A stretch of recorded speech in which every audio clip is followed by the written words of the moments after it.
Hello everyone, good morning. আজকের দোল সকলকে জানাই শুভ দোলযাত্রার অনেক প্রীতি, শুভেচ্ছা এবং ভালোবাসা। তোমরা আজকে সবাই দোল খেলো এবং সেফলি খুব ভালোভাবে আজকের দিনটাকে এনজয় করো। তো আমি আছি আমার বান্ধবীর বাড়িতে। আমার সকাল সকাল দিনটা শুরু হলো আমার বান্ধবীর হাতে বানানো 1 কাপ গরম চা দিয়ে। তো চলো চা খেতে খেতে তোমাকে ওদের বাড়ির পেছনের দৃশ্যটা একটুখানি দেখাই, যেটা আমার স্পেশালি অনেক ভালো লাগে।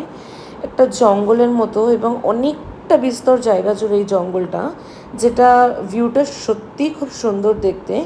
এবং বিকেলবেলা বা সন্ধেবেলা হলে এতটাই এখান থেকে হাওয়া আসে যে তোমাদেরকে আমি কি বলবো।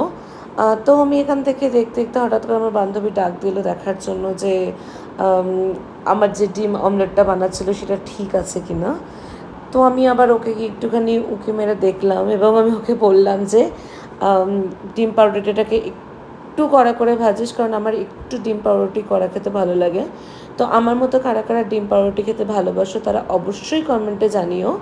এবং আমার তো খুবই ভালো লাগে ডিম পাউরুটি খেতে সকালে ব্রেকফাস্ট হিসেবে। সন্ধ্যেবেলা আমি খেয়ে থাকি। তো ব্রেকফাস্ট নিয়ে আমি যখন টেবিলে এসে বসলাম তো দেখছি যে আমার হাজব্যান্ড খাচ্ছে, আমার হাজব্যান্ডের বন্ধু ওরা সব খাচ্ছে। তো আমি উঠে একটুখানি আমার ব্রেকফাস্টটা নিয়ে বাইরে আসলাম দেখার জন্য। এখানে ওদের গোলাপ গাছ লাগিয়েছে, তো দেখলাম যে এখানে একটা গোলাপ ফুল হয়েছে ওদের, সেটা খুবই সুন্দর দেখতে লাগছিল। তো যাই হোক না কেন, আজকের ব্লগটা এখানেই শেষ করছি। আবার দেখা হবে অন্য ব্লগে। Bye bye.